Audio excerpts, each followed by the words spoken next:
Aloha. Welcome back to another episode of BrotherLee Time. Today's guest is someone who I've known from afar, and I'm happy to finally have in studio to dig into everything he's doing, which is a lot. A lot of people know him as a chef, which he is, but he's also a cookbook author and a TV host. Not to mention, which actually is where I want to start, an Emmy Award-winning series host. Eating Our Roots. I think it's on Hawaiian News Now, where you can watch it. And, that's actually where I want to start. Thank you for coming today, Chef Ippy. Hey, thank you. Thank you, brother. Thank you. I do also want to add that after my questions, we also have my brother Taisei here. If Taisei discovers, we do this as a team. We're brothers. That's why, BrotherLee Time. But I think there's a lot of value that we add together that is something we can't achieve separately, which as someone who puts together ingredients, I'm sure you will appreciate. In the second half, my brother is going to join us, and he's going to add a perspective as a general manager of one of the best fine dining restaurants in Hawaii, Roy's. Yep. And so I know Taisei is going to bring that heat and that experience that I know you can. I love that. That conversation, I look forward to that. It's going to be a tasty one. Speaking of which, Chef, before we get into Eating Our Roots, which I kind of want to start with, let's just briefly give us a rundown of who is Ippy Aiona and where he comes from. Yeah, okay. I appreciate that. Thank you, and thank you for having me on the show. This is, I've always wanted to do this. Your guys' podcast is amazing. And so I was born and raised in Waimea. Both my parents ended up having restaurants. So I grew up, my dad had a Hawaiian plate lunch restaurant. He's from Hilo, and called the Kamoela Deli. It was like one of the first plate lunch places out there on the Big Island. And then my mom is Italian from New York and had an Italian restaurant. So I grew up in the restaurant business. From like the third grade is when I realized I wanted to be a chef.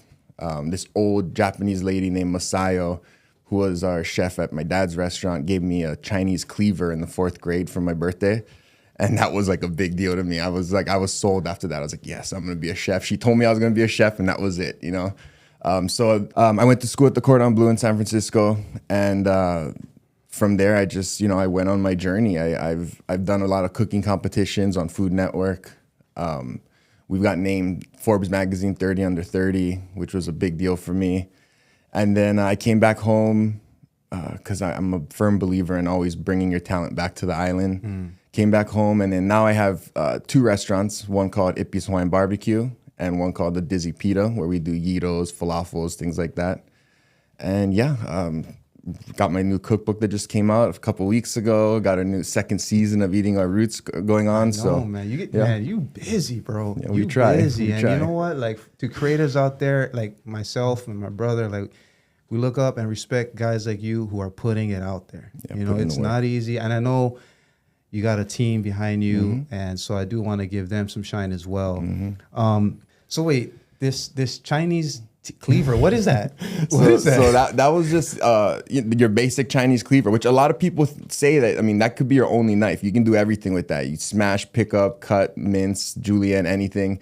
But no, that's a thick one. It's the big one, yeah. The one that you'll see in the Chinese restaurant when they're cutting the char siu or the roast duck. It's no joke, especially to give to a fourth grader. When I think about it was Waimea kind of thing. No, that's country style, man. That's country style, and it was everything to me. I dedicated my first cookbook to her. It was just when people ask who's your culinary hero or who you look up to, it was Masayo, this old Japanese lady. She used to have a Hawaiian restaurant in Waimea. It's now called Hawaiian Style, but she was an OG. She made everything from scratch. We called her the kitchen magician. She was like a second mom to us. So yeah, we loved her, and that was my inspiration. And then when she gave me the Chinese cleaver, she noticed when I cut it, instead of just slamming it on the table, I was trying to copy Emerald. So I I would roll it and do, and she was like, "Oh, this boy gonna be a chef," and that was it. When she said that, I was like sold. I was like, "Yes, I am." Like, that's it. Masayo sensei, arigatou gozaimashita. Yes, you know why? Masayo. Because how many of us local boys grew up with an influential Japanese teacher? Yes. Oh, for real, bro. Like, I know all of us can name 5 off the top. Maybe some you hated, some you love, but here's an example of one making an influence that continues to give to this day. Props to all the teachers out there. Yes. Eating Our Roots, bro. Yep. Okay. Yeah, I'm biased because I love video production, and I know Dustin. Yeah. You know what I mean? Like Gabe, those guys. Bro, Kobe, shout out. Kobe. Because I cut my teeth, you could say, in the wedding industry. First in Japan. And then when I moved back home, I jumped right into the wedding industry. And so there's a lot of, if I were to draw a parallel between us, I would say that we're both chefs, except you kind of earned it. So I don't want to like stolen valor, the term chef. I know exactly what you mean. I know exactly what you mean. But aspiring chef Yeah. and chef, right? Like we put together things that we got. We can't control a lot of it. The quality or freshness or even consistency of ingredients are out of our control. And what we control, this is my kitchen. Yes. Right? You have your kitchen and we put it together. Yep. And so I love that process of putting together things and then having someone consume it. This is a digital form of consumption. Yours is a lot more tangible feeling. And eating our roots, first of all, great title. Thank you. You know what I mean? Like, bro, that's whoever thought. Did you think of that? Yeah, that was my, bars. Thank you. Eating our roots. And then the series as well is, I'm biased because I know the brothers. Yeah. But, bro, it's amazing. And I think the cool part that immediately stuck out to me and I want you to kind of elaborate on is you basically take one ingredient and you dive into it and make a dish with it. Exactly. So you're telling a story through these ingredients. Kind of give us a background as far as the conception of this idea. Of course. And then who, because I want to give props to the team, and then who helped you bring it to life. Yeah. So we'll start too with what you said. You're 100% right. Like as a chef, as a industry creator, like a cinematographer, what would it be? Aspiring chef, producer, whatever. Yeah, I mean, you need to start with good ingredients, right? And your product is so important. So on eating our roots, are the Kūpuna and the OGs and the farmers and ranchers are the star of the show, and that's what's important. You find quality ingredients and you can make a great product.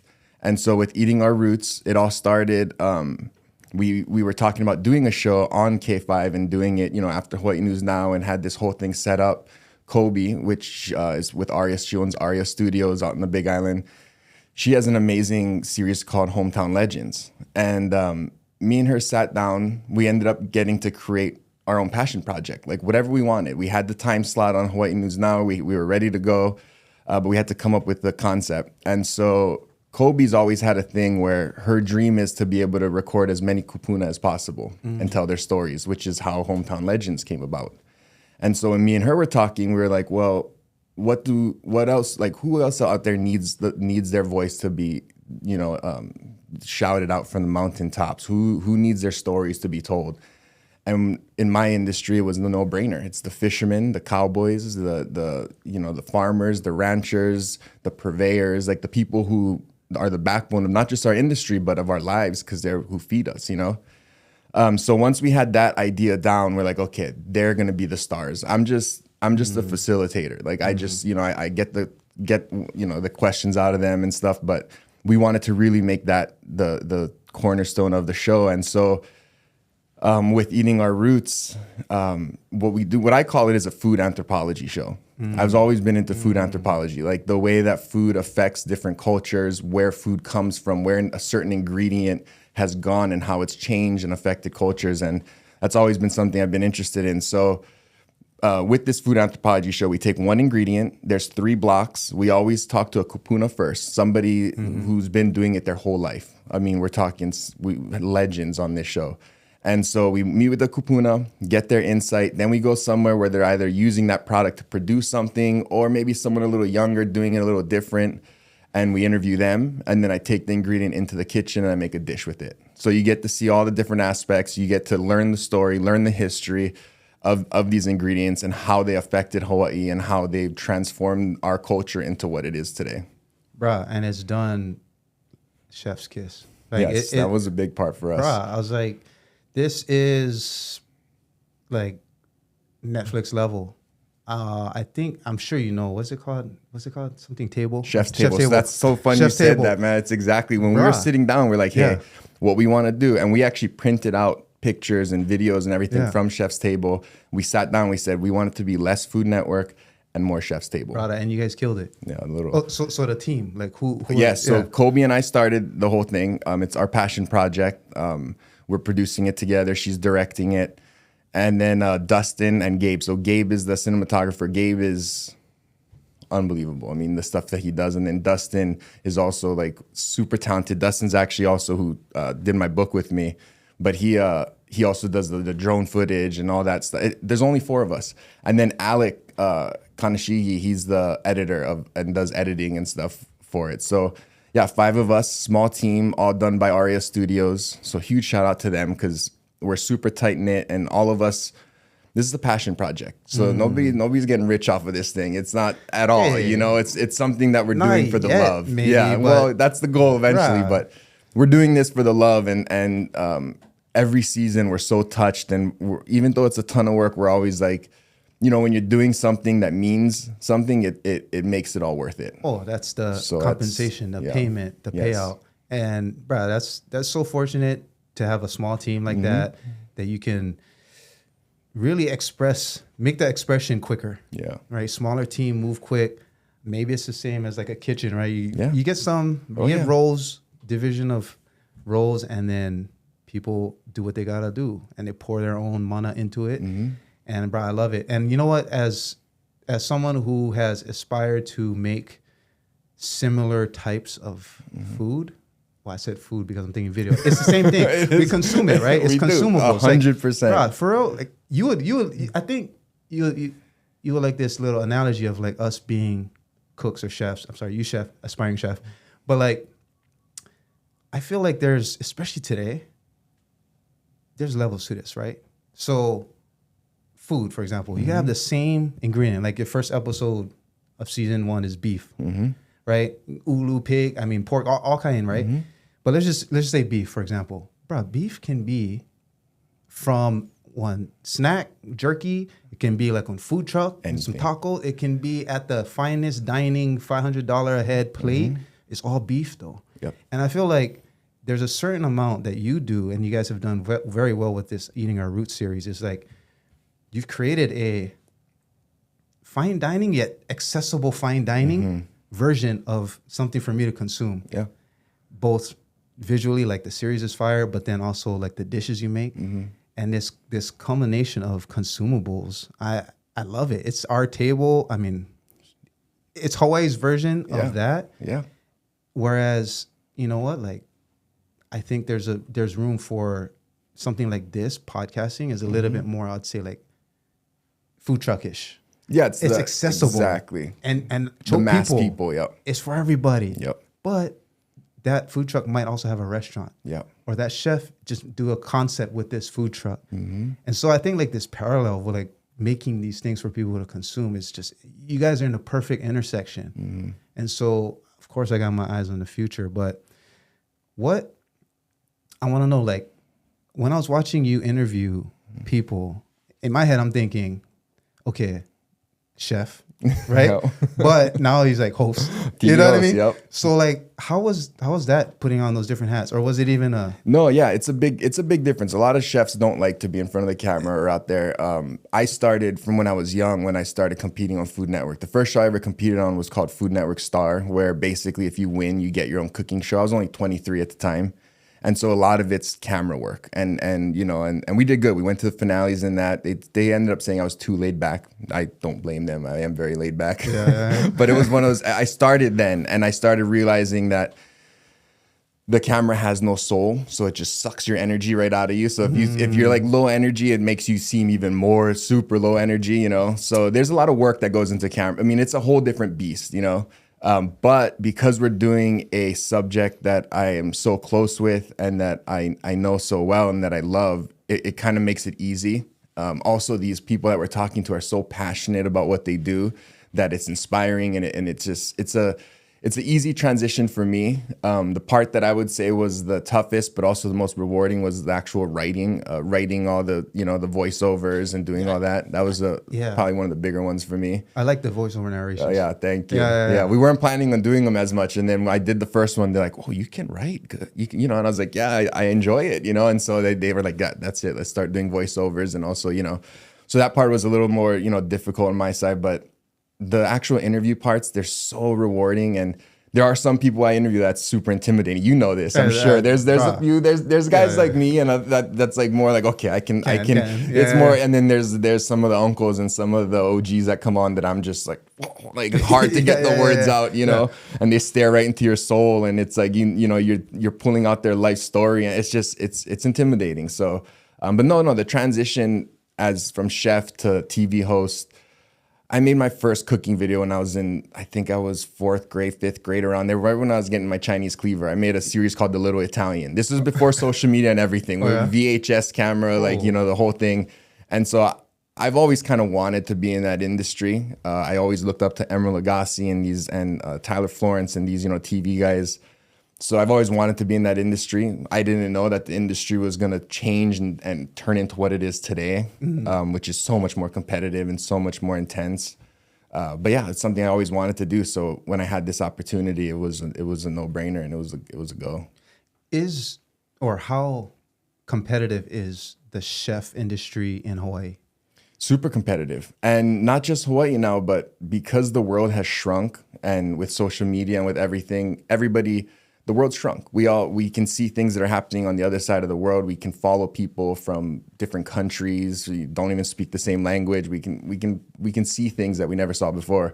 But also what's changed is there's so much food influencers now, and there's people that make cooking videos and everything. So back in the day, Food Network used to be where you would go and you'd watch people make dishes and cook a recipe, But nowadays you don't need that, because you can go on YouTube and you can find anything you want. Yep. Multiple videos of the same recipe. So that became kind of the shift from Food Network. They started doing more competition shows, which are cool, but to me that invokes a different type of feeling. That's more, you're stressing the viewer out and giving them anxiety and drama to make them, to make them feel something. Yeah, it makes you, so they are invoking an emotion, but so that was something that, it's just, when we were doing Eating Our Roots, we're like, all right, let's try to create the same type of emotion, because you have to, from doing this, like, in order for something to be successful, you have to make the viewer feel something, whether it's sad, happy, mad, stress, stress and anger usually do it real fast. But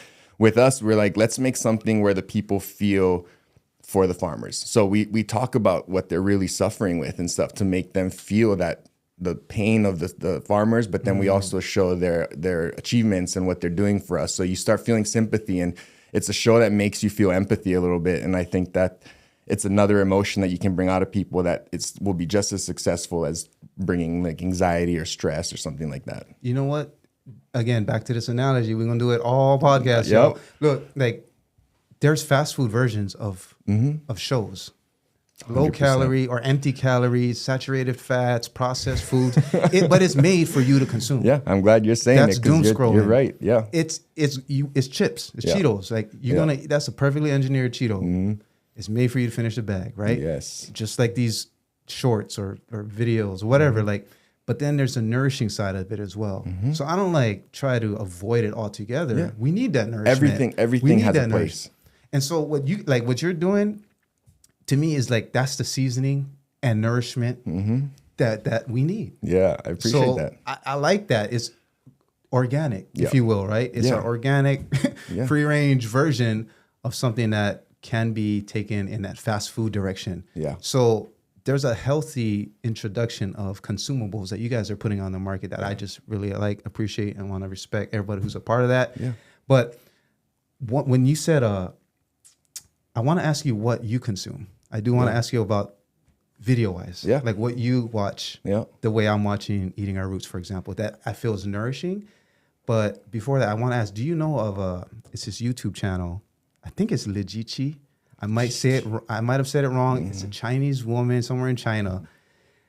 Bro, if you haven't seen this, I haven't seen it. Dustin, Gabe, you guys watching, Colby, maybe they know already. It was on the vision board.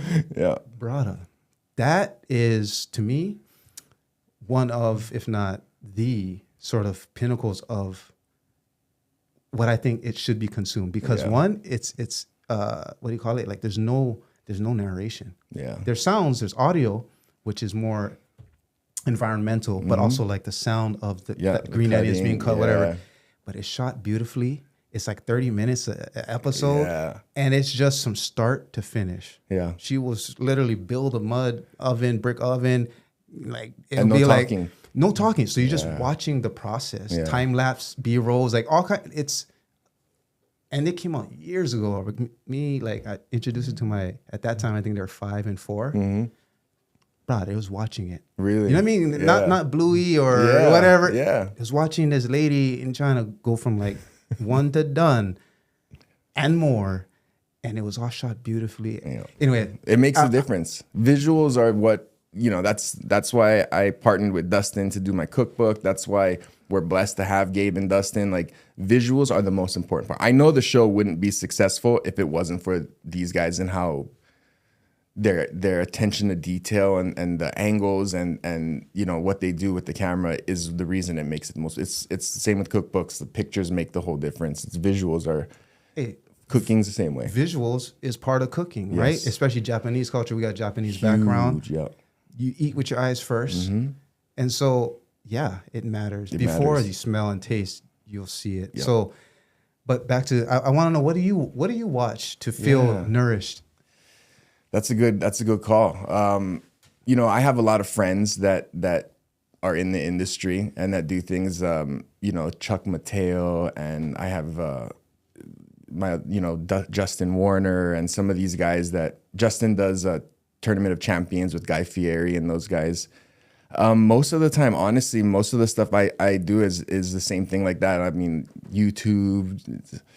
It's hard. I don't have like one set one that I watch or anything. What's a YouTube video you watched today on the plane over here or something? It was about the 49ers. It was, that's mostly, most of my YouTube consumption is we're in the middle of the season. Is Niner or fantasy football stuff. But no, I do. There's, it's hard. I don't watch a lot of Food Network, and I'm not into competition shows, even though I do them and I enjoy doing them.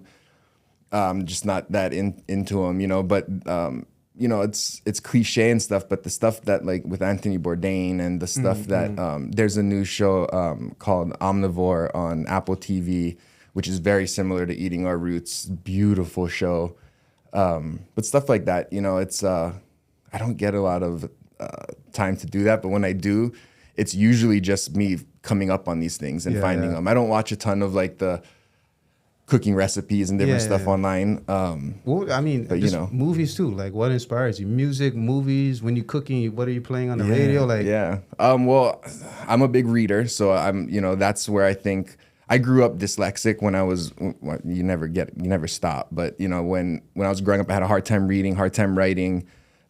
So nowadays, reading a lot for me is a big deal, and it helps me with the writing and doing all that stuff. But music wise, man, I'm a big, reggae, hip hop. I like country. What do I put on? It surprisingly depends on what I'm cooking. Frank Sinatra is one of my favorites. So I'll always put on Frankie. Nice. And then, shows and stuff. I do like I said, a lot of I like shows that make me feel calm, which is why I don't like cooking. I don't like horror movies, or I don't like, competition shows or anything. Stress, it's like, I just like things that calm me down. Bro, legit, I'm gonna send you the link to that. That's exactly that. That's the kind of stuff I like. And, Chef's Table I love all their series, man. Chef's Table, all their street food stuff that they do. Everything they do is just beautiful. And so that's kind of the stuff I'm into. That's why I was so stoked when you pointed that out, and like say it's so crazy, because when you have a concept and you have an idea and you're just talking about it behind the scenes, but then somebody comes out and like, oh, that reminds me of that. Then it's almost like everything is like, yes, you get it. You get it. Bruh, like that's props to you guys, man, to your vision and the way you executed it and are executing it. Yeah, thank you. So my next question is maybe a little ephemeral. Yes, please. But like I said earlier, when you say chef, right? People will associate sight, sound, well, sight, smell, taste, but you use your hands a lot. And there's a lot of local brothers in Hawaii who use their hands for work every day. Me too. Yep. Just with different tools, right? But I'm a hands-on person. I use my hands. I use my hands a lot of the time. And so what, if any, like what's your connection to your hands? Do you see it as just another tool? You know, how do you take care of them? What role does a sense of touch play in what you do? I love that question. So I always tell people that being a chef, when people ask the word like chef, anyone, my mom, my grandma, my aunties, they cook great, just like I'm sure most people's moms and aunties do. I mean, putting together flavors and coming up with dishes is most of the times your grandma does it better than you. But the only thing that differentiates you from a cook and a chef is you should understand the science and the technique that goes behind certain things. So I can put together a great, easy local dish that doesn't take a bunch of like skill and all this. It just takes the flavors and the attention. But in order to become a chef, you have to really take that and take it to another level. Like you need to know the science behind the Maillard effect, where at what temperature certain connective tissues break down and everything. And that leads right into your hands and your tools. I mean, your hands are where the technique comes from, right? That's where everything flows from your mind to your soul to everything right to your hands. And that's what are your tools. So I feel like a chef should understand, you know, more of the concepts behind what they're doing, and their hands and their skills are what makes them a chef. You know, otherwise my mom would be a chef then, because she makes food, or the taste of the food is better than mine sometimes, you know, but it's like, it's the technique and it's the attention to detail and it's the science behind what you're doing that should start making you into a chef, you know, because if you're just cooking food, that's great. But if you want to be a chef, you have to really understand what you're doing on a more molecular level, you know, and that's at least what I believe. But it all comes from your hands. I mean, my relationship with that, especially with eating our roots, is if your hands, you know, if you're working with your hands every day and they're not calloused, like, you know, it's like, come on, like, you know, but hands are important. That's I mean, look at the book. That's the cover of the book. It's just hands. Like, it's, you know, it's one of these, like, We'll just put that out there while I don't know why I didn't do that sooner. Yeah, but there you go. Yeah. I mean, no, it is. I love that question because people often underestimate those things, you know, and with eating our roots, we're constantly talking about hands in the dirt, hands in the soil, hands in the ocean. You know, this is everything comes from there. So yeah, I think that's where it is. It's our tools. Is chefs, or I don't know, how do I call the industry, culinary? Is the culinary industry immune to the AI wave? No, I don't think so. I do believe that brick and mortar, like certain things are safe from, it started with Amazon and these other things, you know, like now they say when you're providing a service, that's where you're a little more safe from some of the AI stuff. If you're cutting hair, if you're cooking food, if you're doing tattoos, like these are the services that are going to not be able to get taken over by AI. I'm sure some of them will in some ways, you know, but so far AI has only been helpful in the restaurant industry, standardizing things, organizing things, putting, you know, your workflow and everything, being able to manage everything in one place. But I'm not too worried about the restaurant industry because, again, it's one of those industries where it's service based. You know, we're providing a service for people that can't be replicated unless you can make certain dishes. Robots will definitely be able to make certain dishes soon, but the full experience and all that comes from, you know, certain things. Like when I do private dinners, people want me to be there to do it. You know, like if you get a tattoo, you want your tattoo guy doing it, you know? So same with barbers, all that. So there's certain things. Tell me this. Yeah, you know, there's certain things that are never going to be able to be replaced. And that's the hands. The hands. That's also the hardest part for robotics is creating the hands and grip, these things that we just take for granted because that's part of what makes us human, right? So I was like, man, I want to ask you your take on that. Is there any, you've mentioned how it could help with, let's say, the logistical side of the business of running 100%. restaurants, which led me to want to ask you, where are your two restaurants and sort of the history? Like, when did they start? How many guests do you see a day? Kind of like, what trajectory are we on? So I started, my first place I ever opened was called Salamini's Food Boutique and Espresso Bar. I was about 19, 20 years old. My wife also went to culinary school with me. She's a pastry chef. So double chefs. we're built in, there man. I tell you, when I say my family's about food, like it's serious, you know? Yeah. She's a Mexican girl from Cali, so she brings her own flair to it. But that was the first thing we ever opened. It was traditional coffees, espressos. My wife would do the pastries. It was, you know, your basic European style coffee shop. Then the next thing I opened was called the Three Fat Pigs. The Three Fat Pigs is in here, a chapter dedicated to them. That was my gastropub. I had that for about 6 years. That was where we did all kinds of crazy molecular gastronomy and all kinds of fun different dishes. And then the next one I opened was Ippy Barbecue. We've been open now for about 13, 14 years.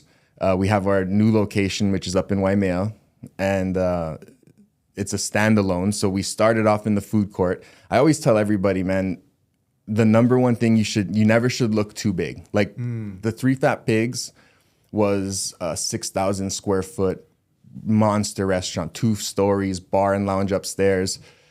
And it looks good and it feels good to have a spot like that, but most of your money goes to rent and cam and all that type of stuff. So I always try to tell people start small. That's the best way to do it. And it was proof because I had 3 Fat Pigs and right across the street in the food court, I had Ippy Barbecue, and Ippy Barbecue killed it in sales, was making way more money than the 3 Fat Pigs. And it was a tiny little 700 square foot hole in the wall, you know? Oh, okay. So that's where the big difference is. So when I opened Ippy's in Waimea, this one's standalone. It's a little bigger. We actually have tables and seats, beer on draft, things like that. And then my newest one is called the Dizzy Pita. That's where I do gyros, falafels. That's just a window. You order at the window type of thing. Okay. So right now, both my restaurants are takeout spots, easy, nothing, no fuss, affordable food for the masses. Is there now that I think I counted 4 or 5 restaurants? Yeah, it's now there's only 2 open. But yeah, altogether, 1, 2, 3, 4. Yeah. So as a chef who's opened 4 restaurants and currently with 2, your number one advice is start small. Start is that correct? small. Yeah, start small. I mean, your rent and your overhead is what's going to kill you. That's really important. What about the selection of staff? You're never going to be done with that issue. That's a problem. That's something you'll never be done with it. Ty can talk about that, man. In this industry, that's something that's a constant problem. Where is the signature in a dish? You don't own tomatoes, no onions, whatever. You know what I mean? Like everyone has access to all these ingredients. So where is the IP, if you will? Yeah, there's none. In a dish. Recipes can't be copyrighted. I mean, they're not. That's why so many like Coke and all these guys. That's why it's so secretive. You know, these recipes. So they can't. The first time I ever learned this, actually, I remember the specific day. I was in culinary school. We were doing a class, and I came up with this beautiful dish, which was we did like oyster mushrooms, all these, you know, oyster. And ali'i, we call them the ali'i mushrooms, like the king trumpet mushrooms. I did a sesame and garlic and ginger, like sauteed mushroom salad with pickled radish. I did a pistachio vinaigrette underneath it. It was a delicious, you know, classy little salad. And then I'm walking by. We have a restaurant at the school where like one of the chef instructors runs, and then the students all help run the restaurant. And I'm walking by, and I was like, oh, they have a new menu. So I look up at the menu.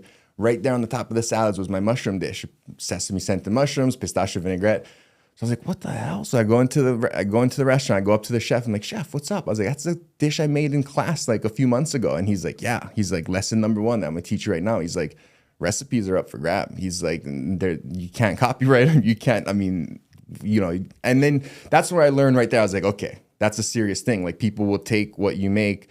But then I started realizing, like, well, it's a compliment. You know what I mean? If they like your food, they're going to take it. And it also makes you always have to be better and always have to pivot and try. Because then if you just get complacent, it goes through so many fads, you know? And if you're just complacent, you'll get left behind super easy.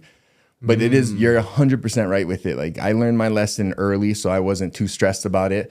And I see it, especially living on a small island and stuff. We all kind of like to see what each other are doing. Yeah. We kind of, you know, Roy, I'm sure lots of people have taken a lot of their stuff. You know, it's just how it goes. I mean, you know, for a moment, you know, I should mention our uncle was a chef. Shout out to Uncle Martin Weiss. They had a Swiss restaurant. He's from Switzerland. Nice. Married my mom's older sister. And they had from 82 to 2000 in Aina, the Swiss Inn. And this was one of, if not the only Swiss restaurant in Hawaii. So that's when we were growing up, going to Uncle's Auntie's restaurant. And so not like surrounded by as much culinary impact as you. No, it's how it is. But yeah. still, it was like, that's the family restaurant. Yep. And so we kind of grew up in that. Every cousin, auntie, uncle at some point probably works there a little bit, serves tables. All has to help. Service was a huge thing that instilled on us, right? Serving others. And we got firsthand sort of point of view of like, what makes more than the food? At some point now as an adult, as a parent, I think about it too. Like, is it the food that we come here for? Sure. But is that even half of the equation why we come here? No. Like it skews more towards like less than half is the food. But like more of it is who we're going there with, what's the occasion, Experience. who's going to be there, that experience. A lot of times it's sharing it like, hey, come with me to this restaurant, right? Like that kind of energy to repeat customers, you know everybody by first name, which you could say is that too is irreplaceable. Irreplaceable. But that's the nourishing part too. Yeah. And I think that's what chefs try to do is nourish both the body and the soul. So, I mean, y'all doing God's work, man. Yeah. And what's like, experiences? We're creating experiences for people. When you're at home and you just eat a dish, you know, you're having dinner or anything like that. That's home, that's good and everything. But when you go out to go get food or you're going somewhere, you're going for an experience. You know, even if it's just a plate lunch place, going out and, you know, the main thing that chefs have to understand is that food creates memory-inducing. You know, every bite is a memory-inducing thing, but you're not thinking about necessarily the dish. You're usually thinking about where you ate it, who you were with, the people you were there, or, you know, I mean, so you have the ability to capture these people and have a part of their brain forever, because anytime they think about this dish or they think about those flavors, they think about that experience, you know, and experiences is what we work in for sure. Because anybody can make a dish at home, but to come out and eat, you want an experience, even if it's just a nice server being nice, you know, cheerful, happy, you get a good meal, everything is good. But we work in experiences for sure. I got two more things before Ty gets on the mic here.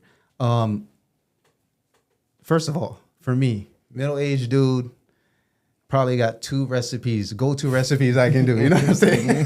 Yep. I'm more a sustenance, fill up type of cook. Yeah. Right? You know what I'm saying? There's a lot of us out there. Yep. Give me a sort of basic little go-to, fill up the tank, Okay. little recipe, little something I could put in my Something easy. knapsack. Yeah. All right. So we have two easy ones. We have one that everybody should know here in Hawaii, the miso-yaki butterfish. That's a given easy one that everyone should know because it's so easy. It's 4 ingredients. It's miso and brown sugar, equal parts. And then you just do a third of that with sake and mirin. That's it. Okay. 4 ingredients. Super simple. Japanese so yeah, standard. super. So you know, if you're using a ladle, three ladles of miso, 3 ladles of brown sugar, and then 1 ladle of sake, 1 ladle of miso. That's it. Or mirin. That's it. So that's a super easy one. The other one that's really easy is aglio, which is an Italian garlic. All you do is chop up garlic, a little bit of parsley, a little bit of salt. You toss that in with, you know, you could put a few fresh tomatoes in there if you want or something with some pasta, and that's it. Just a garlic pasta. Spaghetti aglio. Both recipes are located in growing up Hapa, so that's something, you know, and that is important. Easy, simple recipes that people can make, you know. Thank you, because pasta was one of them. Yeah, pasta was one of my go-tos. And another thing is, like, I like to fish, shoreline fishing, Yeah. Nothing too crazy. I wish I had a yak, but I don't have anybody to go with. I don't want to go solo, but I like, you know, catching and cooking. Yep. So how about like steamed mu? Like I do the basic Chinese recipe, even with moi actually. Yep. But is there another way I can cook mu? Yeah, I mean, it's the same thing. Like, could I do the miso-yaki with the mu, or I would go more with like, you know, like a frying process or something like moi is a whole different story because moi, you know, I mean, fish of the kings, like that's, you know, you can do a lot with that, but there's so much you could do. I mean, you can actually I do a really, really tasty sake tomato butter sauce that goes good with just about anything, but nothing ever beats a good fish fry. Like nothing in the world. I mean, you know, I do love the Chinese style, lapchang, mayonnaise, cilantro, you know, I'm into that too. But yeah, nothing beats that.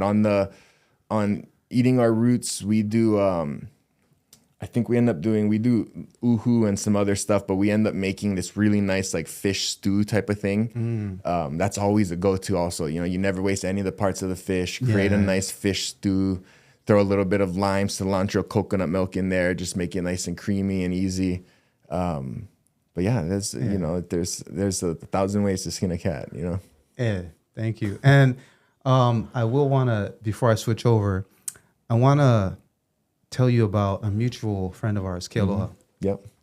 Because when we were doing Kealoha's counter, this is, I don't know, 2 years ago now, maybe. That's when he first told me about you. Yeah, that's or when we first he was in the started comments, linking or up, so, you know what I mean? Like, and so he was like, "Oh, bro, it's the brother from Big Island," and then he was kind of like on my radar, so to speak. And we did that for, I don't know, like a year maybe. But I remember the reason that we stopped is because he felt, and Kealoha, if I'm misquoting you, please correct me in the comments. Everybody look at what Kealoha says. But one of the reasons why he wanted to stop was that he said there's too many chefs out there who really want it.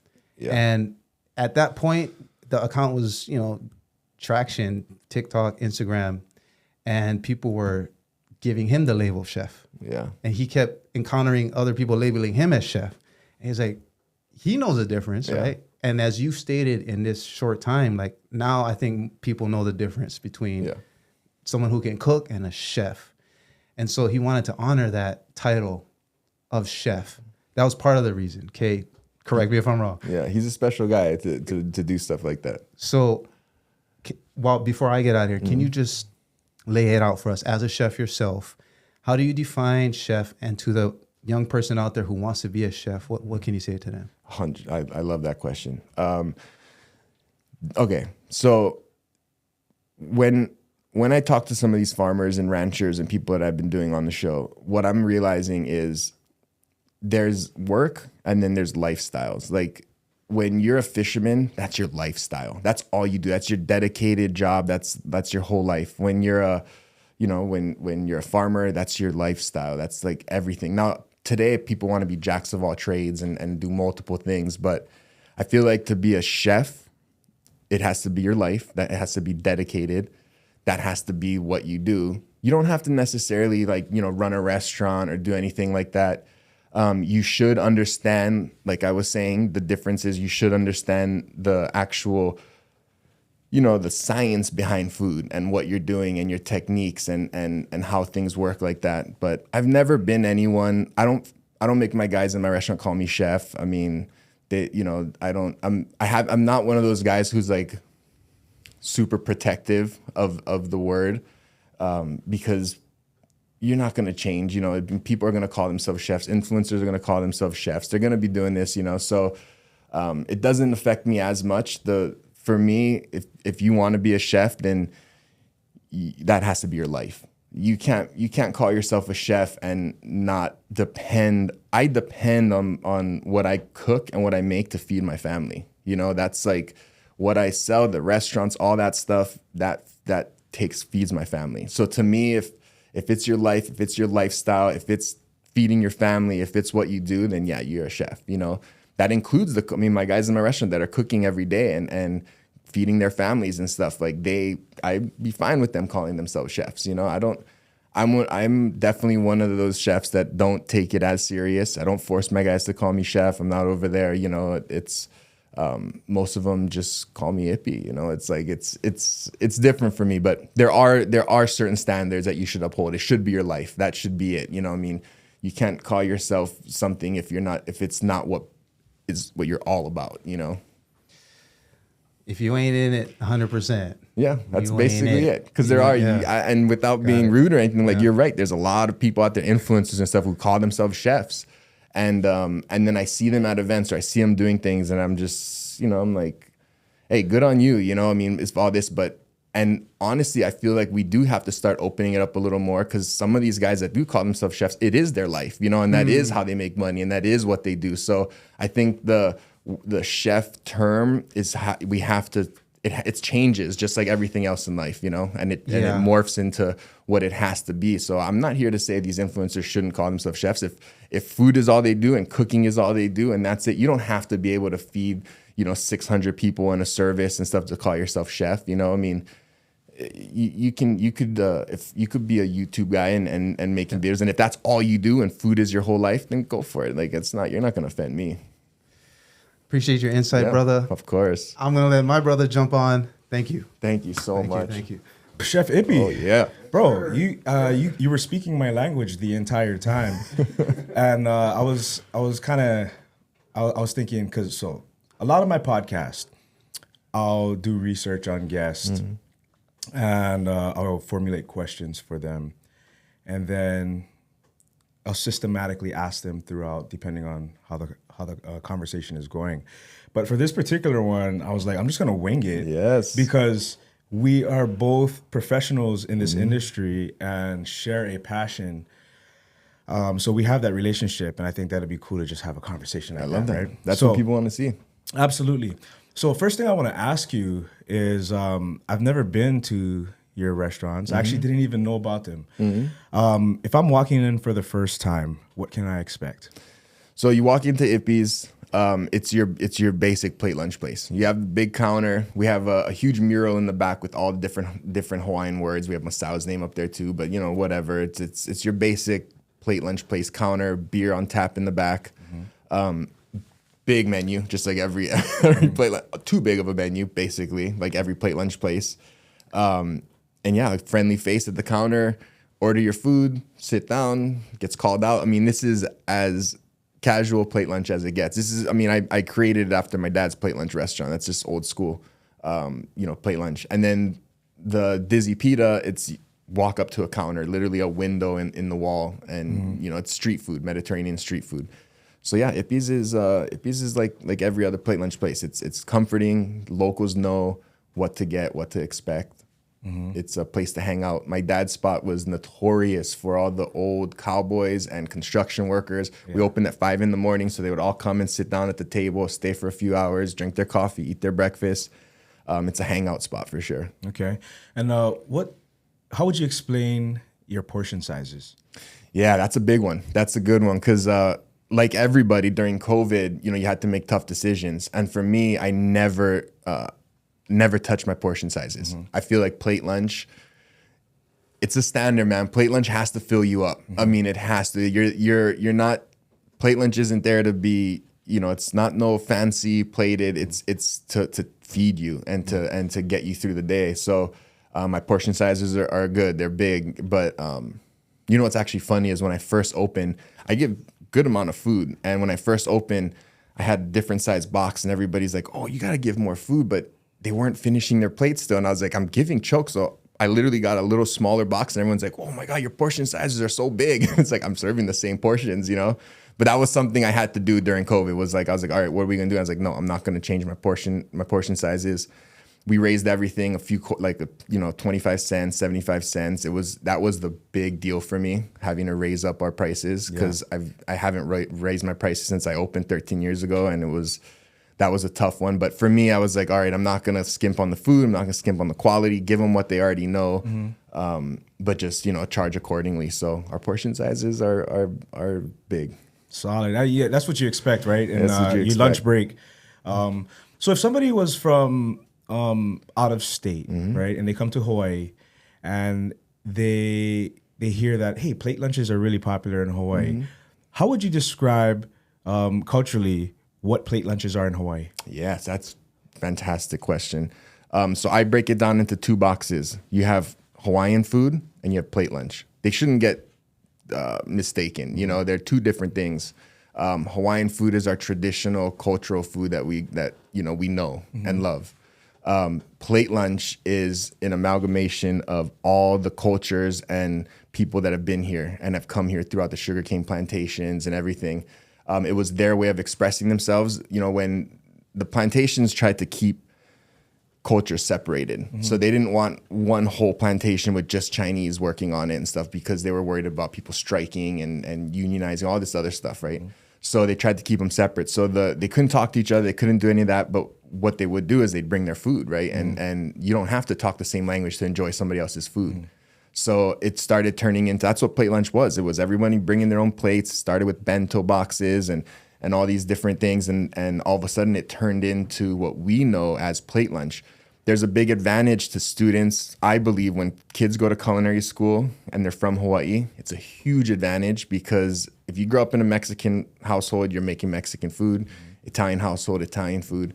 You grow up in a Hawaiian household, yes, you're making your traditional Hawaiian food, but I guarantee you're also making Korean, Chinese, Filipino, Portuguese. Like there's so many cultures mixed into it. So it's something that's important that people shouldn't get mixed up. You got your traditional Hawaiian food and you got your plate lunch. Two different things. I think, that's it's important for people to know. Absolutely. I want to talk about your experience at Cordon Bleu. Chef Roy was a product of the Culinary Institute of America, the CIA. And now he's the head of the Culinary Institute of the Pacific. I saw that, yeah. A chef that jumped into a director role in the educational system. I'm so honored to work under his tutelage and within his system. And he really taught me standards, which I think is an important conversation for us to have soon. But there's a couple of different paths. There's many rivers and there's one ocean. The ocean is being a chef. The rivers leading up to being a chef could be dishwasher, work your way up, all the way up, right? And then working underneath another chef that kind of mentors you, or multiple chefs. You had that experience, but you also went to Cordon Bleu. Explain to the people how that enriched you. Going to the Cordon Bleu? Yes. Yeah. So, yes, culinary school is like any other school. You only get out of it what you put into it, right?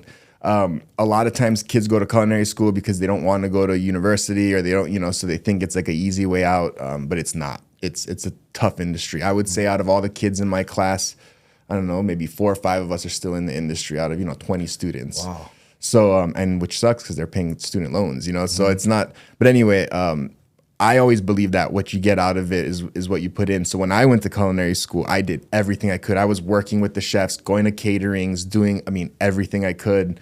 I broke it down in my head. I was like, okay, I'm paying $200 a day. That's how much my loans ended up costing me, $200 a day to go to class.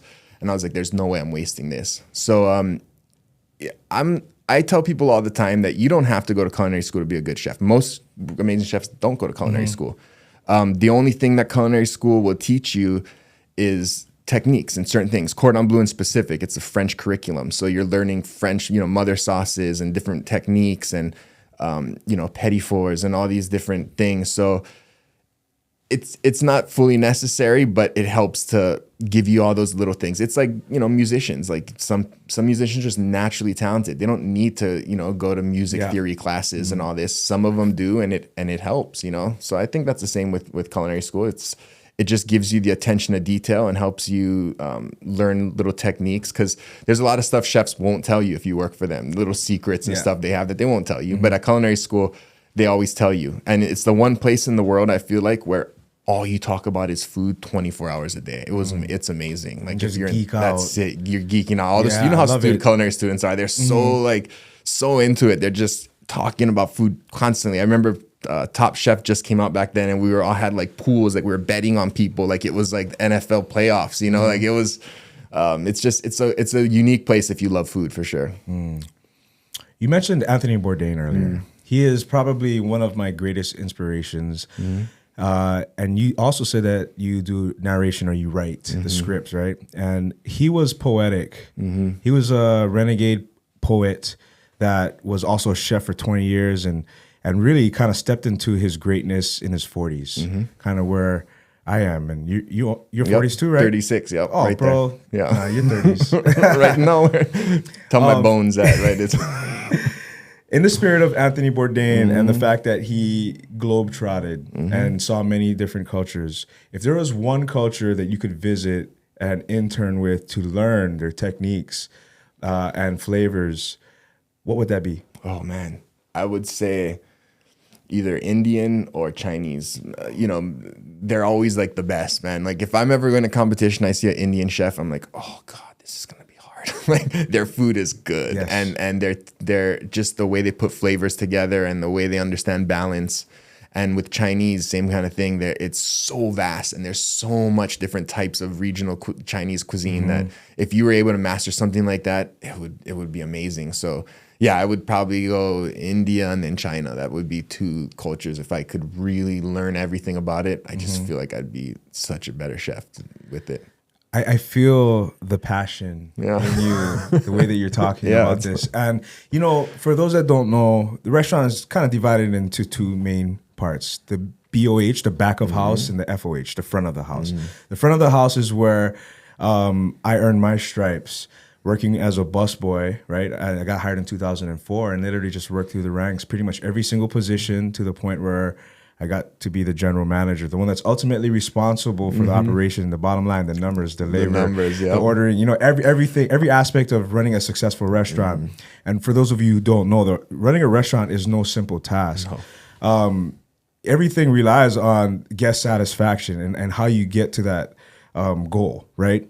And there's so much behind the scenes logistics that no one would know unless they actually worked in it and cared about it and observed it, right?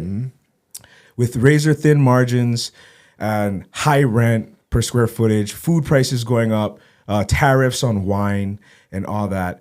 I want to know, I know a couple of your restaurants went down, right? Or you had to close them. What was it like emotionally when you had to close the Three Pigs? Yeah, Three Fat Pigs. Same thing with Ippy, the first Ippy's location we had to get rid of during COVID. It sucks, but it also, it's something where I don't regret any of it because I learned so much as a chef.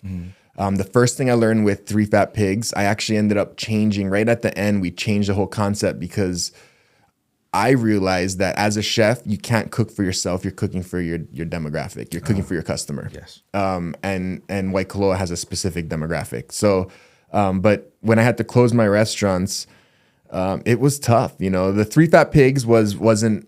It was tough, but it was a financial thing. They wanted to raise the rent. We were renegotiating lease. It was something that was just not feasible.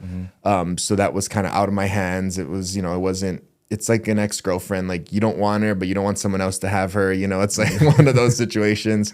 But then with Ippy's, that one was tough because it was during COVID and we actually closed because we were too busy. And it's so crazy to think and it's so hard. But what happened was right after everybody reopened in COVID, so many restaurants had closed down. And we were one of the few places left and everybody was coming to Hawaii like right after. And we were getting slammed like nonstop for like a year, just hit slam. And I couldn't get enough people to work, like I had two locations and I was sending people. I was even sending my parents down to the Waikolo spot to work sometimes. Like that's how desperate it got trying to get people to work. And so I started noticing that if I kept that up, my quality was going to go down. You have 3 people cooking for, 500 people in a day. Like it's not feasible, Wow. And so my quality started, as soon as I noticed that, I was like, my quality is going to start slipping here if we continue this. So we got rid of it because of that. It was like, that's my name, my reputation. And I was like, I'm not going to serve food that I don't feel good about just to make money, Integrity. Yeah. Staff retention is a big thing, and for a lot of industries, but especially our industry, the food business, especially when you're in an oversaturated market or community with a lot of different restaurants, because people can jump from one to the other. And I think we're all confronted with that. How do you handle employee morale, and how do you keep them loyal? How do you keep them sticking around to work for you? And also touch a little bit on how what kind of culture do you have that your standard is met even when you're not there? First thing you do is you take care of their family. So with us, not only do we compete with what you were saying, but we're in a tourist-driven industry also. So we're competing with hotels and big-paying jobs, But what we noticed is you take care of their family. So, if they want to go to the Philippines to visit their family, or they, you know, or if there's an issue in their family or someone's sick or something's happening, like you always make sure that you help them put their family first, you know? A good example is my guy who runs the restaurant now, Cuisine. He's been with us since I was 13 years old at my parents' restaurant. And we helped him when he had a son in the Philippines. We helped him bring his son over here when he was a baby. Now the son's 21 and works for me also. Wow. You know, whenever somebody has a family problem, we have to try to step in to help them however we can. Cuisine had to get a kidney replaced. He had, dialysis and all this. He ended up getting a kidney replaced. So we took care of him, let him 3 months, took care of him so he didn't have to worry about his bills, anything. It's those type of things you have to do if you're a small business. Like, you can't compete with $35 an hour hotel pay and all that. So the way you compete is you take care of their family. You make sure that they feel like they're part of your family. You know, I mean, there's guys at my restaurant that literally, like, we love each other. You know, I'm like, I love you. Like, it's not like it's serious. You know, like we're just there's a lot of love there, and I think that's super important to do, and that's the only way we can compete against the hotels and some of these other places, because at most of those places, they're just an employee number. You know, I mean, you got to go through HR, you got to go through all these steps just to go and see your family, or just to, do little things like that. So that's how we take the advantage, letting them go for 2 weeks to the Philippines, where that'd be really hard for them to do at a hotel or anything like that, Well, I would know, because I worked for a hotel for 5 months, and I actually ended up going back to Roy's to become the general manager right here in Kuʻuna. The blueprint for success when it comes to a restaurant, there's so many different factors. What he's talking about is something that I think is overlooked in big corporations, because what they're really looking at is bottom line, right? They're looking at liabilities. So that's what human resources is for. When you're on a smaller scale, it's more intimate, and the people are closer. And as a boss, I wouldn't say boss, as an owner, the person that's vested into the success of the business, that mentality right there, bro, is very similar to mine. It's also very similar to my founder, Roy. The way that Roy takes care of his staff is unheard of. When people have, or even people's family members have issues, he will make certain exceptions to make sure that they are taken care of, that they don't feel alone. And that's something that kind of trickled on down to my ecosystem at Roy's Kuʻuna. And the way, like you're saying, you got this special thing last minute and you really need to go. Why? It's because grandma, you forgot to request off? Shoot, let's figure out how to make it happen. Exactly. Not go figure it out for yourself. Exactly. No, I said no. This is a busy night. Like, find some replacement. Like, let's work on it together real quick. Yeah. How can I help? Exactly.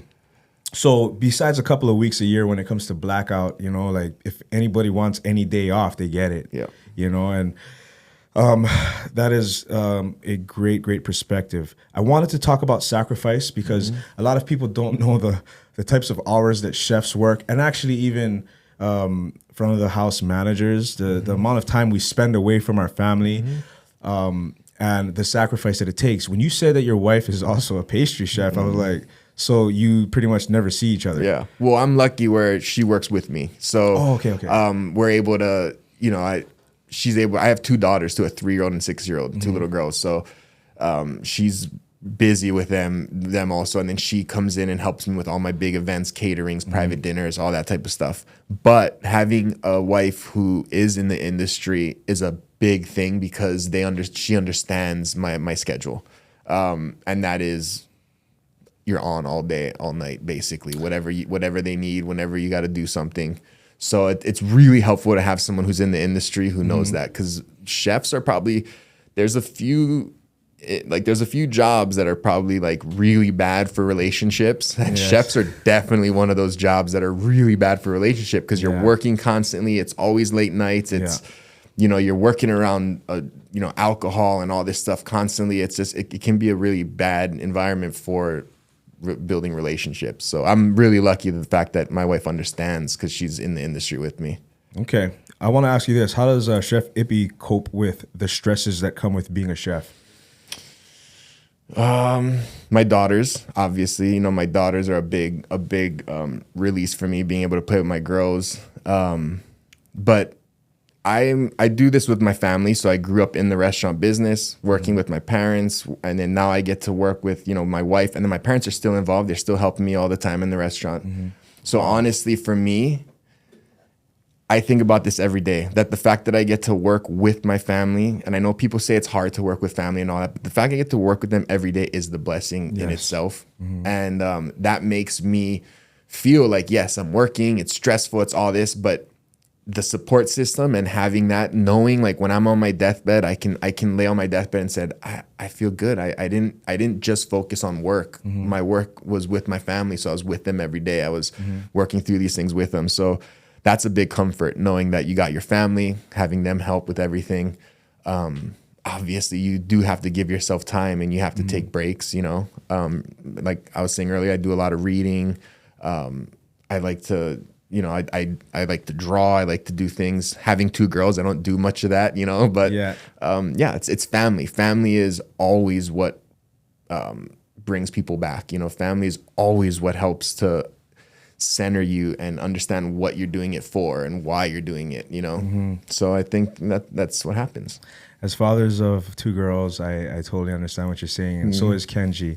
So I got a couple more things. I want you to explain this book a little bit more for the viewers, where they can find it. And then after that, I want to do an exercise. I want Kenji to pick an ingredient. Think about it, Kenji. And then I want you to create a dish with that ingredient. You can pick 2 ingredients, and that'll be the basis for and then I'll pair a wine with it. Beautiful. Because that's what I do. Intro level sommelier. I love this. On the fly. On the fly, bro. This is like those hip hop radios where they have you just freestyle right there, you know? Oh, we do that too, brother. We do that too. Yes. Yeah, cool. I love it. So tell us the concept behind this book and what people can expect and how it can enrich their family dinners. Yeah. Thank you for asking that. So growing up Hapa, this is a book that I've always wanted to do. Like, I literally was texting my wife this morning when I came out of the Honolulu airport and I saw it on the shelf for the first time. I was like, this is a dream realized, you know? It was huge for me. So, and calling it Growing Up Hapa, that was always what I wanted to call it. My first book was called The Easy Hawaiian Cookbook, but the whole time I was like, this is the book I want to do, Growing Up Hapa. And so what it is every chapter is broken up as the different restaurants in my life. So the first chapter is my dad's Hawaiian plate lunch restaurant. Second chapter is my mom's Italian restaurant. Then the 3 Fat Pigs, and then Ippy's Hawaiian Barbecue. Every chapter starts with the story of how we opened the restaurant. So starting all the way from when I was a little kid, and my parents told me they were buying the Kamola Deli, and we couldn't really afford to go and eat out a lot when I was little like that. So they came in, they told us we were going to get this restaurant. They took us in the middle of the night, and they're like, just make whatever you want, you know? And that was like a big thing for me. So that story's in here. This opening night of 3 Fat Pigs, it was disastrous. Food critics, grease coming out of the floor drains. It was a bad night. So that story's in here. So it's every recipe has a story. Every chapter has a story. It's kind of like an autobiography mixed into a cookbook. It talks about growing up in the restaurant industry and what it was like living life as a kid in the restaurant industry. And yeah, it's full of, I have Dustin Akdal, who's the photographer who teamed up with me to do the book. So the photos are just beautiful. And all the recipes are easy to do, simple recipes, all filled with stories. And it should help people because cookbooks are more than just recipes. You know, they're parts of the chef and their culinary timeline. It's a culinary timeline. Yeah. I love that. 100% what this book is. And it goes through my whole life and shows people. You can even see the evolution of my cooking through there because you see my parents' 2 restaurant. Then we get the 3 Pigs where I start switching things up and mixing the cultures and stuff, you know.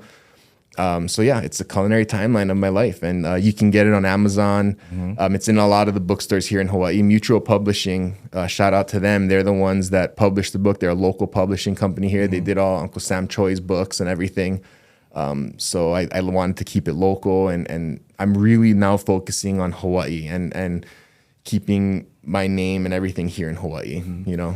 Well, it's kind of like us too, man. You know, the content that we chef, you know, the analogy we were using earlier, chefing up inspiration, extracting expertise from people like you, sharing passion with people, encouraging people to figure out their own passion. And if you're not passionate about cooking, get out of the kitchen, or learn what you can while searching for your purpose and what makes you tick, what makes you wake up in the morning. So I would really encourage everyone to check out Growing Up Hapa. There's going to be an emotional connection with the dishes.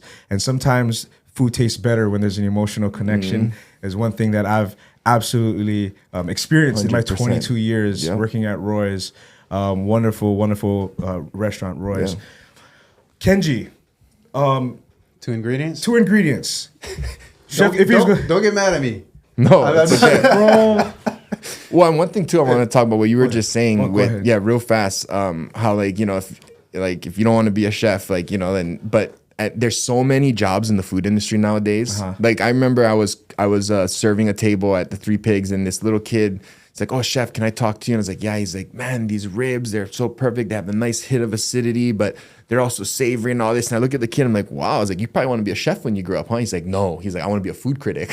And I was like, okay, that was the first time I ever heard that. So nowadays, you don't have, like I was saying before, like you don't have to just be running a kitchen and putting out hundreds of plates. Like there's so many, it's a multi-billion-dollar industry. Yeah. And there's so many ways you can get into TV hosts, podcasts. Like there's so many ways that you can still be involved in food if you love it and not have to be a chef, you know? Bro, TV host real quick. I can't wait to watch you perform. Yeah. Because you're very well spoken, which is, like you said, kind of rare when it comes to being a chef. A lot of them kind of shy away from the cameras and whatnot. But bro, you're a natural. I appreciate that. Yeah. And I don't even I want to taste your food, but I already know it's going to taste good based off of your character. Well, we're gonna get you guys to the Big Island. We're gonna get you guys to the Big Island soon, and we're gonna do it up. You guys gotta come out there one of these days. Yeah, do I know. Series. We gotta see Max Gaines too. Yeah, that's our boy. We were supposed to film some stuff with him too, but we gotta get you out there. Big Island. Is it Hilo? I'm in Waimea side. Oh, Waimea side. So right in the middle of Hilo and Kona. Okay.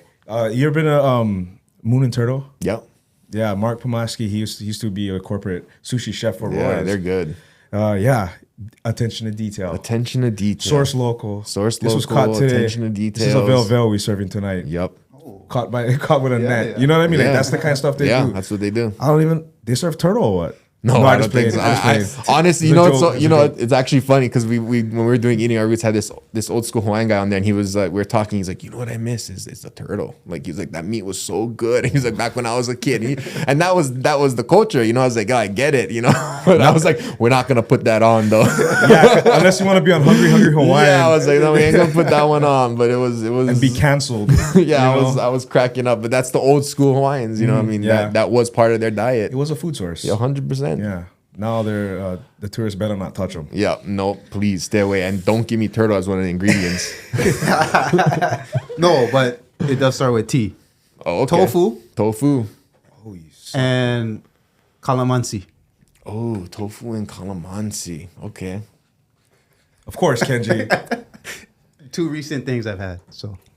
Okay. And explain the process. So what the first thing I think about whenever I do a cooking competition or something, I usually try to go into it with a technique in mind, right? Mm-hmm. So I'll either say, okay, I want to fry something, or I want to steam, braise. You have to kind of know the ingredient, but at the same time you can go in with a technique. So for me, a lot of it would be, okay, thinking about like what technique do I want to do? Now, tofu is one of those things, depending on if it's soft, medium, firm, or whatever. Tofu can be super versatile. But whenever I do a dish and you're using an ingredient, it's super important that that's the main ingredient, right? Mm-hmm. So I would obviously want tofu to be my main part of it.